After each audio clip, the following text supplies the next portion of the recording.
dia ingin umroh bersama istrinya ya, atau dengan suaminya. Sementara ada orang tua mereka yang sudah lansia di rumah, di mana kalau mereka melakukan umroh, maka orang tua mereka ini akan tertinggal dan tiada yang merawatnya kecuali seorang suster untuk lansia. Jawabannya, bagi anak kandung ya, karena mertua memang kita wajib berbuat baik, tetapi tidak seperti kepada orang tua kandung. Nah, ini harus dibedakan. Perintah berbakti kepada kedua orang tua dalam bahasa Al-Quran dan As-Sunnah adalah untuk orang tua kandung. Semua kita demikian. Nah, lebih baik bagi anak kandungnya untuk tidak berangkat umroh, agar bisa merawat ibunya. Bahkan Abu Hurairah radhiyallahu anhu, semasa beliau dengan Nabi, beliau tidak berangkat haji di saat Nabi berangkat haji. Nabi berangkat haji yang perdana dan yang terakhir, beliau nggak ikut. Nabi berangkat umroh berulang beberapa kali, juga nggak ikut. Bahkan setelah Nabi wafat, Abu Hurairah belum haji dan belum umroh kecuali setelah ibunya meninggal dunia. Abu Hurairah pada haji bareng Nabi loh. Karena di masa itu kalau Nabi berangkat haji kan kita akan berpikir, ini Nabi yang berangkat, kapan lagi ini? Belum tentu Nabi masih hidup setelah itu, ya kan? Pembimbingnya juga Nabi SAW.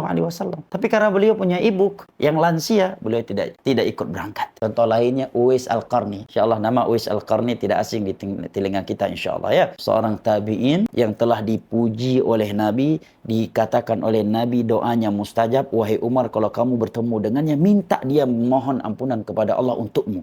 Dan Nabi tidak pernah bertemu dengannya. Beliau hidup di masa Nabi di negeri Yaman. Di saat sebagian sahabat yang lain, Muslim yang lainnya, bisa pergi ke Madinah untuk berjumpa dengan Nabi, beliau tertahan di Yaman, tidak bisa bertemu dengan Nabi, sampai Nabi wafat karena fokus merawat ibunya. Dan sebab itu Nabi memuliakan beliau. Itu salah satu sebab Nabi memuliakan beliau dan mengatakan beliau memiliki karamah, yaitu doanya mustajab.